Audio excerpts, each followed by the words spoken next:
Thank you very much for this opportunity. So I'm going to talk this evening about the Master of Science, and there are two flavours. There's the Master of Science with a specialty in physics, and then there's a Master of Science with a specialty in astrophysics.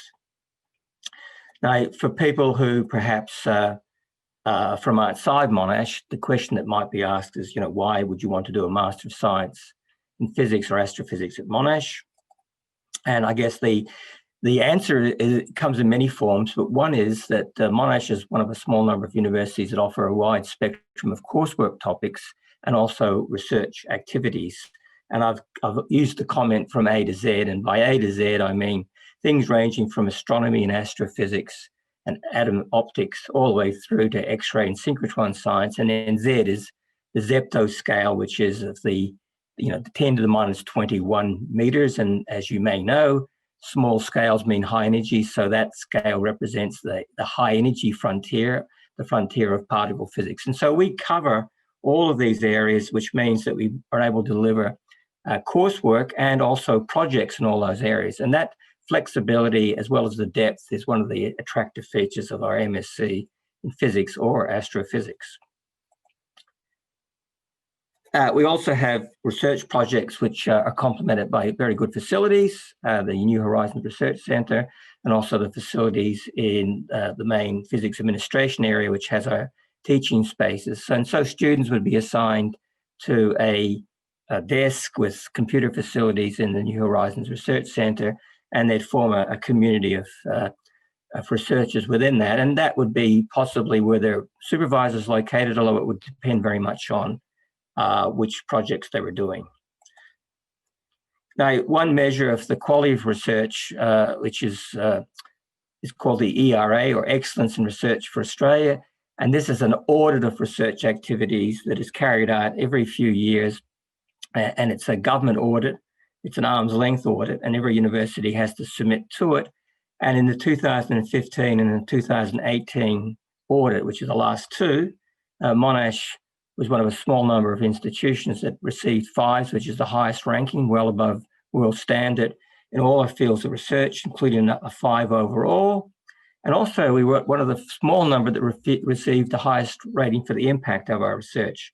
So not only do we have a very broad range of topics that we can cover and offer research projects in, but the depth is also complemented by the quality of the research, as evidenced by independent audits. So let me just go through the structure of the MSc program. So first I'll talk about physics, and then I'll move on to astrophysics.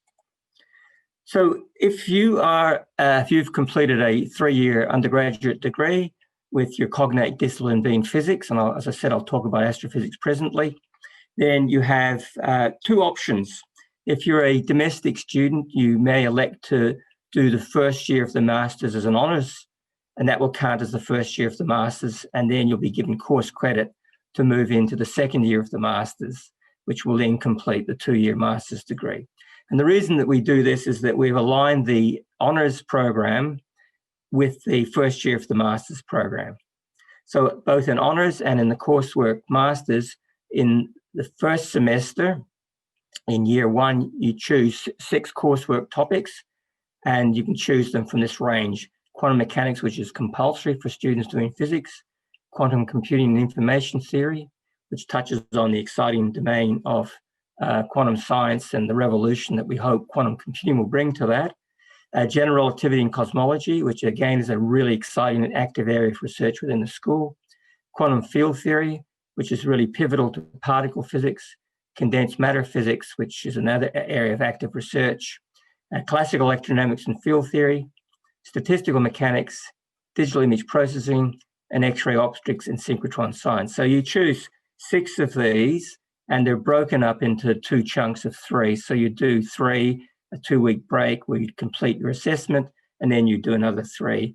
By the way, during this period, you'll be also meeting with your supervisor to keep your project ticking over.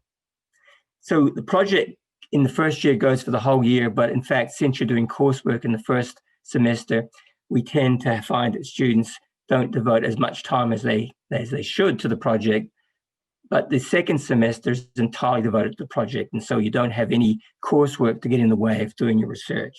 But we assign you to a supervisor or supervisors those supervisors may be part of a larger group, and then you'd be embedded in that larger research group. So you'd have a lot of opportunities just not only to interact with a supervisor, but to interact with world leaders in those groups. And I'll talk about the groups a bit later on.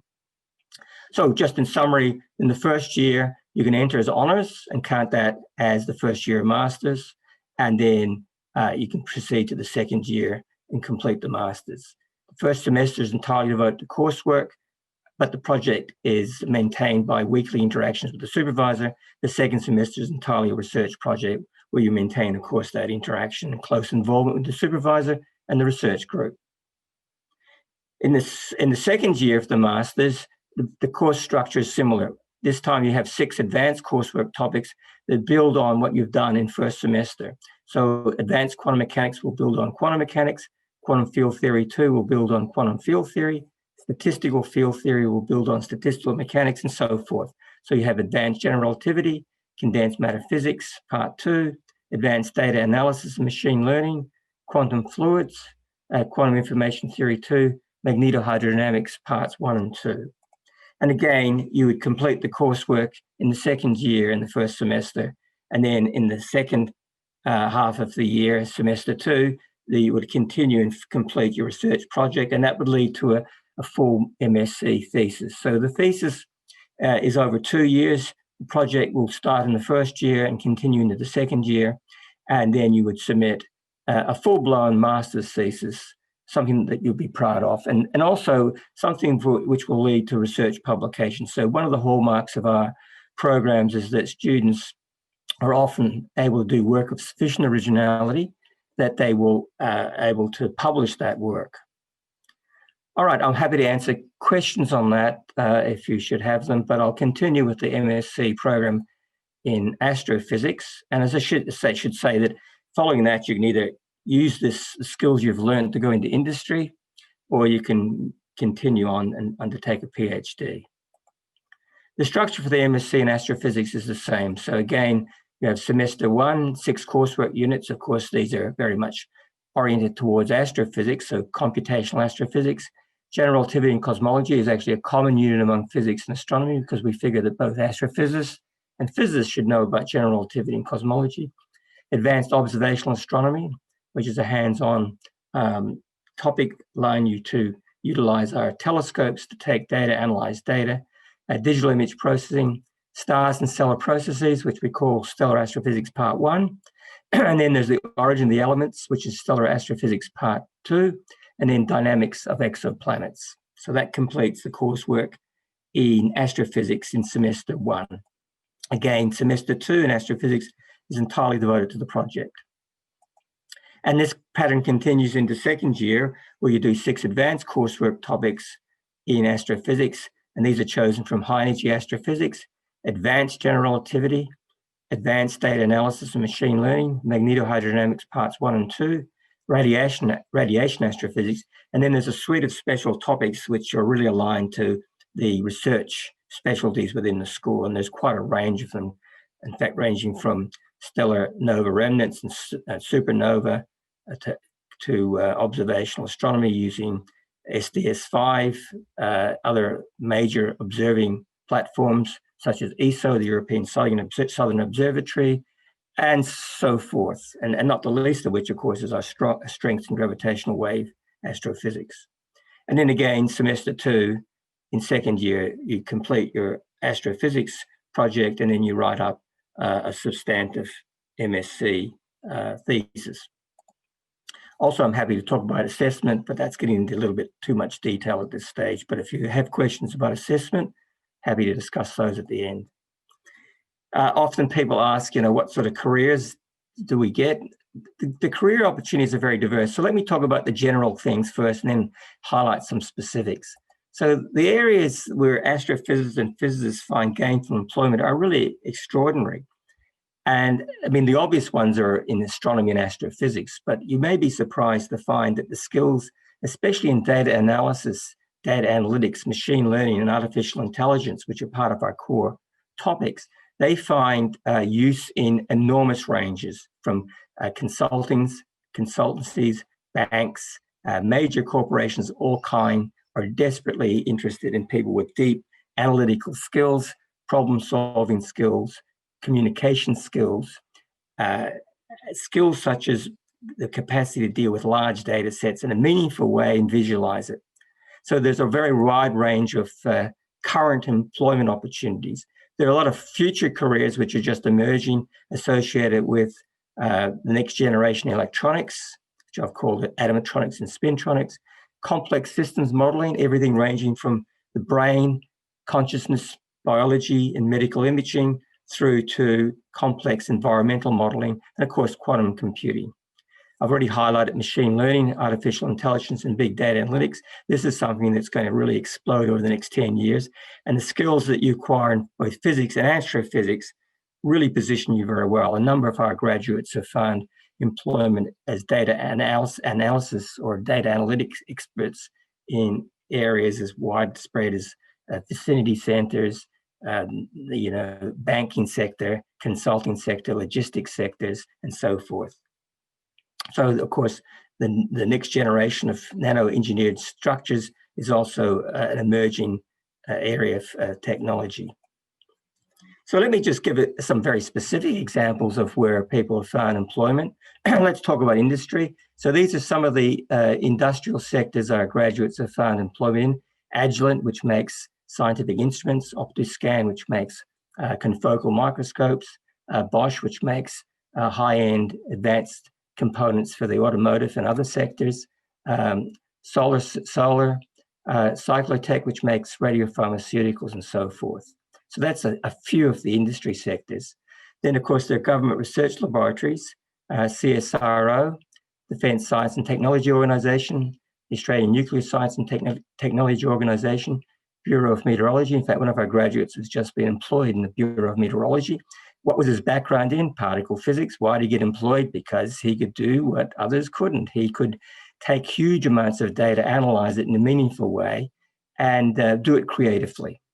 Obviously, places like the Australian synchrotron and so forth employs graduates. In fact, one of my graduates was the first who had completed a master's, was the very first accelerator physicist employed by the Australian synchrotron. Why did they employ him? He didn't have a background in accelerator physics, but he could learn, and he demonstrated he could learn those skills, and he had those what are called metacognitive and learning and creative and problem-solving skills that the Australian synchrotrons thought, well, this is a person worth employing. And now, 15 or more years later, he's still there. In the hospitals, medical physicists are well sought after, so you need to do a little bit of additional training beyond your physics or astrophysics background, but still we get regular requests from the hospitals to advertise for medical physicists who can do that training. And then, of course, as I said, major consulting companies, basically data analytics, machine learning, complex modeling, and the number of companies are just enormous, ranging from telecommunications to the Environmental Protection Authority, to retail stores, to companies that do consulting for major complexes, such as Chatston, such as major shopping centers, in the insurance industry, and so forth. It's just really extraordinarily wide. And a very small number end up in research and teaching. A small number end up as school teachers. This is an area where there's just a massive shortage of well-trained people. Some people end up working for museums and planetariums and so forth. As I said, the financial sector, media and communications, management, logistics, and transport. So these are some of the areas. I just want to finish briefly with some discussion of our research themes. Again, just to go back to highlight what I said earlier, namely that we have a wide range of topics, and that is reflected in the research ratings that we get, the highest rating that you can get across a wide range of topics. And so we have 4 basic themes, which I'll call new windows on the universe, which embraces everything from observational astronomy to gravitational wave astrophysics. And then there's the new quantum revolution, which embraces things like quantum computing and the next generation of things like transistors. Let me just emphasize that each of these areas within the school have centers of excellence that are funded by the federal government that allows researchers to explore each of these. So, for example, in the first area, there are two centers of excellence. One is in gravitational wave astrophysics, which is called OSGRAV. The other is in Astro 3D, which is all sky astrophysics. In the new quantum revolution, we have a center called FLEET, which stands for Future Low Energy Electronics Technologies. And this is building on the next generation of devices that go beyond the standard transistor that is found in every portable device and pretty well every computer on the planet. We're reaching an end to how useful those devices are, basically an end of the technology called CMOS.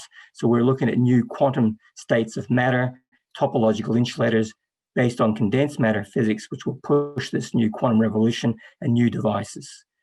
So these are just two areas. Then, of course, we have the quest for new particles and symmetries. This embraces all of particle physics.